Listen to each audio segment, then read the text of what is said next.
Excellences, messieurs les archevêques et évêques,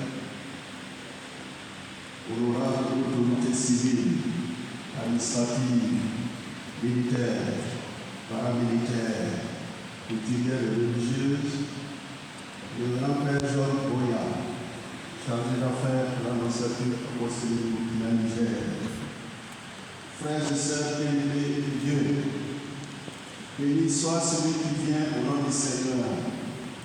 De la maison du Seigneur, nous vous bénissons.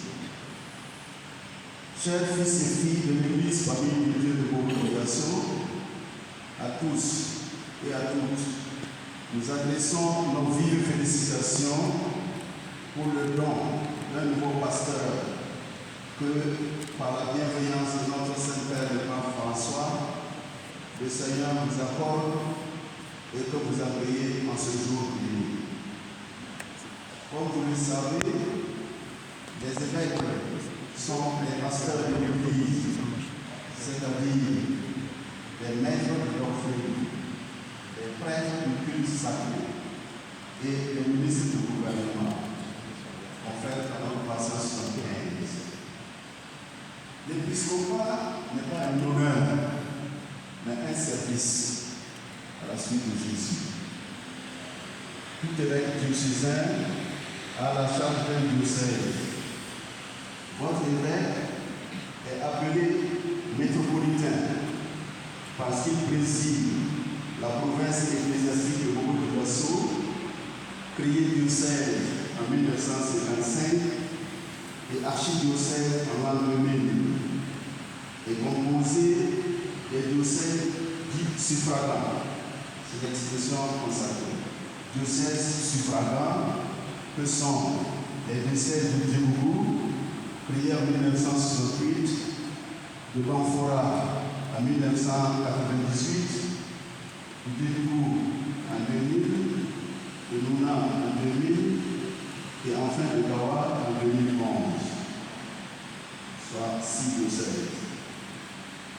Ce regroupement des diocèses en province ecclésiastique est inspiré par l'organisation administrative romaine des cités.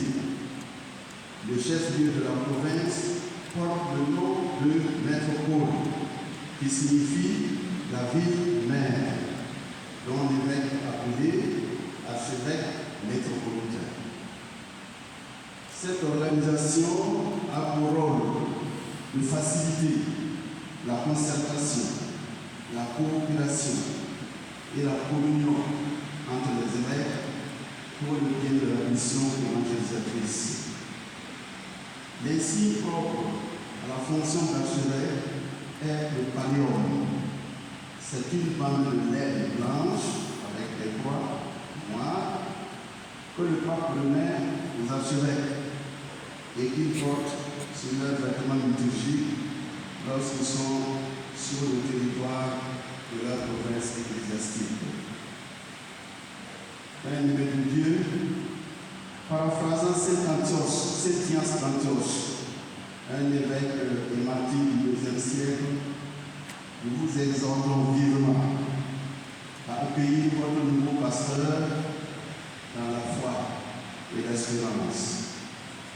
Nous vous recommandons d'être étroitement attachés à lui, comme l'Église à Jésus-Christ et comme Jésus-Christ au Père, si bien que tout s'harmonise dans la charité, l'unité et l'harmonie, comme les cordes d'une cithare, d'une guitare.